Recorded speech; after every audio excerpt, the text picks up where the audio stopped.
Адам ата мен Хауа ананың жұмақтан қуылуы. Алланың дәргейінен қуылған ібіліс Адам атадан кек алуды ойлады. Жұмаққа жасырын келіп қараса, Хауа анамыз жыланмен сөйлесіп отыр екен. Ол кезде Адамның адал досы ит емес, жылан болыпты. Ол Адамның жанынан бір еліде қалмай, оны қорғап жүреді екен. Ібіліс жұмақтың есігінен кіре алмайды. Ол заманда жұмақты Таус күзетіп тұрыпты. Таус көрсе қызар еді. Ібіліс алдымен Таусты арбауды ойлайды. Оның жанына барып құлшылық жасап, егіліп жылаған болып дұға жасапты. Ібіліс бір заманда барша періштеге ұстаз болғандықтан дұға тілектің түр-түрін білетін. Таусты қызықтыру үшін күні түні тоқтамай құлшылық жасай берді. Құлшылықты оңаша емес, біреуге көрсетіп жасайтын рияшылдық ең бірінші ібілістен басталыпты. Ұлық Алла да сондықтан риямен тақуалық ұстанатын құлдарын жек көретін болыпты. Оның жалған құлшылығына Таус риза болады. Ібіліс Таусты есінен тандырып, сиқырларын көрсете бастайды. Таус дегбірі кетіп, «Әй, сен кім боласың?» деп сұрады. «Мен аршы мен күрсіні мекен ететін періштемін.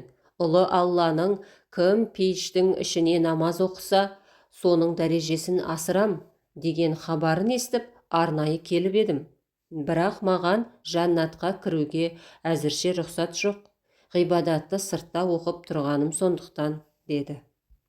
Таустың көңілі оны сүйіп қалды да, «Алла риза болсын, тілегіңе жет, жұмақтың ішіне кіріп оқы», деді.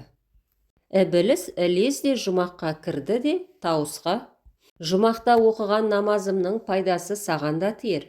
Еңбегіңе мен саған 3 ауыз даналық үйретейін», деді. Таус бұрыннан даналық сөзге үйреді.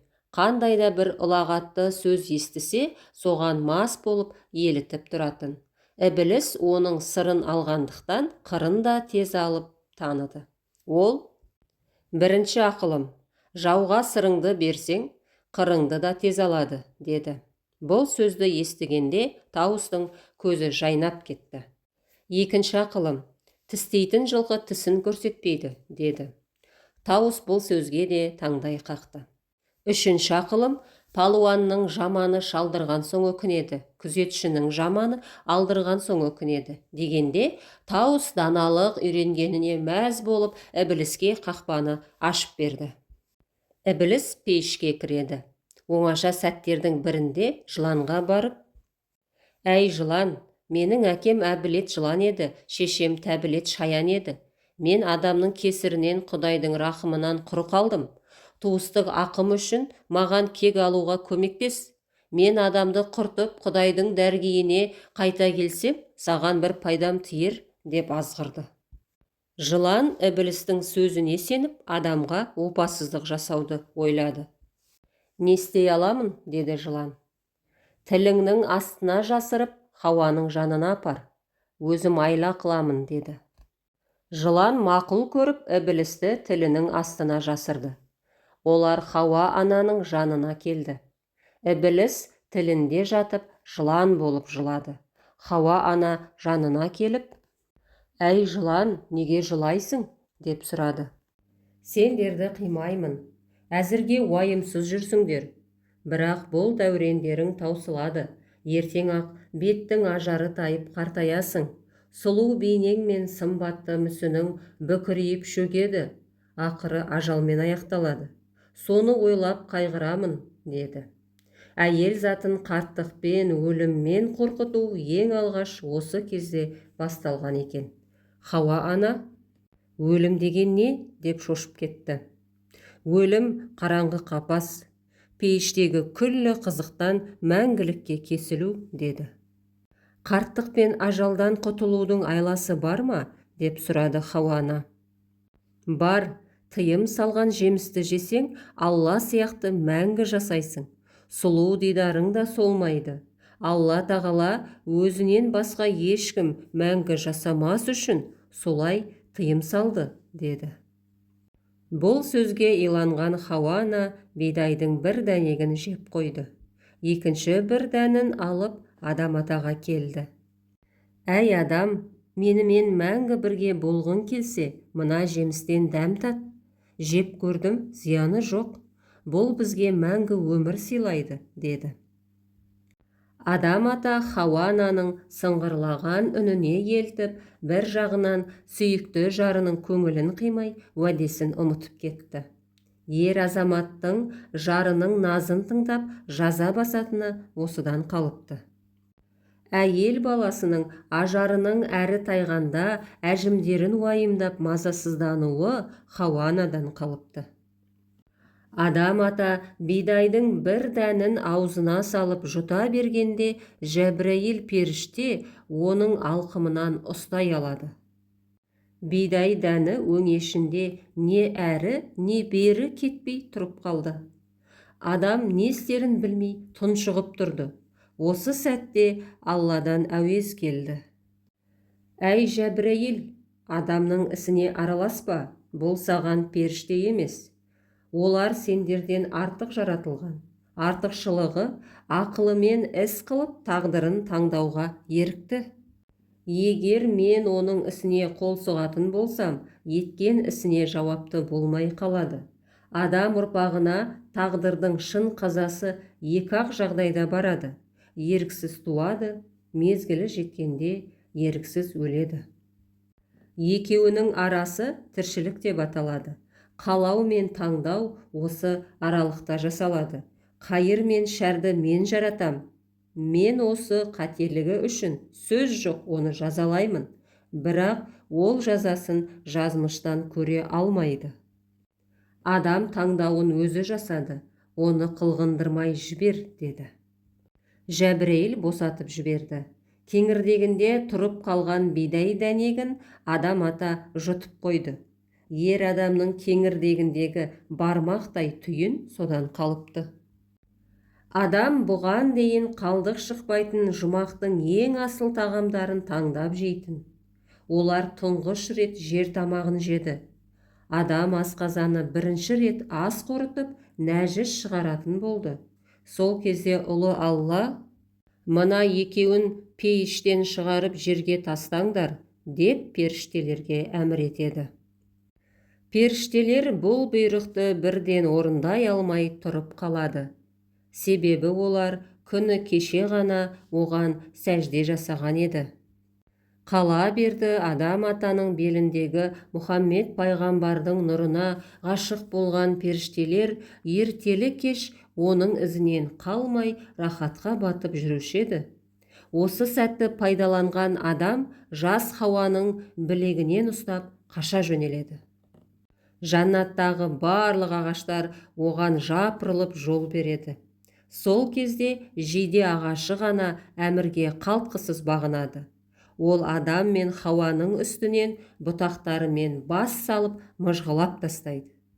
Қарсыласқандарына қарамастан қиынап киімдерін шешіп алады. Хауа ананың нәзік тәнін бұтақтары жырып қанатып қояды. Сол кезде ұлы Алла, «Әй жиде, әдепті болсаң етті, қалай болғанда да бұлар менің орынбасарым. Әйел адамның денесіне жара салғаның қалай? Тұрпайы әрекетің үшін сені де жазалаймын. Сені де жерге түсірем. Діңгегің қатты болады, бұтақтарың тікенді болады. Адамдар сені арнайы екпейді, судан жырақ өсесің. Бірақ гүліңнің пейіштегі хош иісі сақталады», депті. Содан бастап жиде жерде өсетін болыпты. Оның гүлі адамды мас қылатын жұпар иісті болса да, адамдар оны арнайы екпейді екен. Адам ата мен Хауа ана тәндері жалаңаш қалған соң арша ағашының астына барып тығылады. Арша оларды бұтақтарымен бүркеп көрсетпей жауып қалады. Ұлы Алла аршаның адамға жаны ашып, оларға болысқанын жақсы көріп қалады. Сосын аршаға қарап, «Арша, сенің мына қылығың маған ұнады. Бөтенге жаны ашып, жапа шеккенде болысу менің сүйетін ісім. Сондықтан саған ерекше қасиет берем. Бұтағыңа 1001 шипа дарытам. Бұтағыңды отқа жақса, сенің түтініңнен жын сайтан тұншығатын болсын, деді. Содан бастап арша ерекше қасиетті ағашқа айналыпты. Адамдар аршаның бұтағын отқа жағып, отбасы ошақ қасынан жын сайтандарды аластап қуатын болыпты. Содан не керек? Алланың әмірі екеу болмайды. Адам ата мен Хауа ана жерге барып, азапты өмірлерін сүруге амалсыз көндігіп тұрады. Олар жалаңаш болғандықтан әуретті жерлерін қолмен жауып, қатты қысылып, ұялып тұрды. Осы кезде інжір ағашы оларға өзінен жапырақ беріп жатып: «Әй адам, мына 3 жапырақты ал, үстіңе көйлек тігіп киерсің. Алланың халифасына жалаңаш жүрген жараспайды. Хауа, сен 5 жапырақ ал, саған омырауыңды жауып тұратын 2 жапырақ артық берем.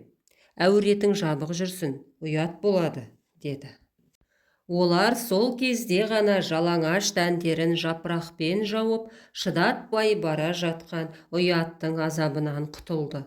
Ұлы Алла олардың осы інжір берген киіммен жерге түсіп, дүния тіршілігін бастауына рұқсат етті. Ұлы Аллаға інжірдің мына мейірім шапағаты қатты ұнады. Алла тағала: «Інжір, ісіңе ризамын. Мен мейірім шапағат еткенді жақсы көретін рахымды кең құдаймын. Мына сенің жұмсақтығың ұнады. Адамға жаның ашып, оларға болысқаның үшін саған да айрықша қасиет бітірем. Адам ұрпағы сенің жемісіңді аршымай жесін, қабығың да, дәнегің де 1000 ауруға шипа болсын», деді. Содан бастап інжір ағашы жемісі адамзат үшін ең дәмді, ең пайдалы жидектің түріне айналды. Осылайша адам ата жер бетіне 3 қабат киіммен келді. Хауа ананың үстінде 5 қабат жейдесі болды. Олар өлгенше осы киімді үстерінен тастамады. Дәм тұздары мен көрер күндері таусылған соң, олар Бақиға аттанды. Ұрпақтары оларды әу баста пештен киіп келген киімдерімен шығарып салды. Содан бастап ер адамды 3 қабат, әйел баласын 5 қабат етіп кебіндеу салты еніпті. Адам ата кетіп бара жатқанда ұлы Алла оны тоқтатып: «Әй адам, енді Хауа ана саған аманат. Әйелің 3 намысыңның бірі болады. Бірінші намысың иманың. Маған қайтып келгенше иманың кәміл болсын. Құбылып бұзылатын болсаң, мекенің тозақ. Екінші намысың әйелің. Оны бөтеннің сұғынан сақтайсың. Сен бұзылып босағанда әйелің де құбылуға бейім болады. Себебі ол сенің етіңнен жаралған. Оның арына түскен дақ, сенің жүрегіңе түскен тат. Абыройларыңа бекем болыңдар. Үшінші намысың ырыс пен береке дарыған құтты мекенің. Оны залымдардың зұлымдығынан қорисың. Бейбітшілік пен тыныштық жолында шаршадым деме», деді. Адам ата бұл өсиетті көкірегіне құйды да пейішпен қош айтысып кете барды. Алла тағала тауыс пен жыланды да жазалайды.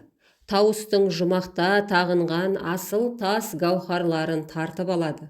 40 қанатынан 2-ін ғана қалдырады. Тауыс, сені пейіш есігінің күзетшісі еттім. Досы Мұхаммедтің рухын ең алғаш сенің бейнеңде жасадым. Соның құрметіне саған 800 қанат бітірдім. Әр қанатыңды бір-бір реңге ұқсамайтын етіп боядым. Барлық сұлулықты саған жасырдым. Бірақ іблістің сөзіне алданып, жамандықтың басы сен болдың.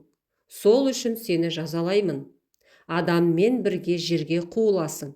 Түпкі ниетің тура болғандықтан 2 қанатың мен 1 құйрығыңды қалдырам. Алысқа ұшпайсың. Ел жұрт сұлулығыңа қарап тамсанады.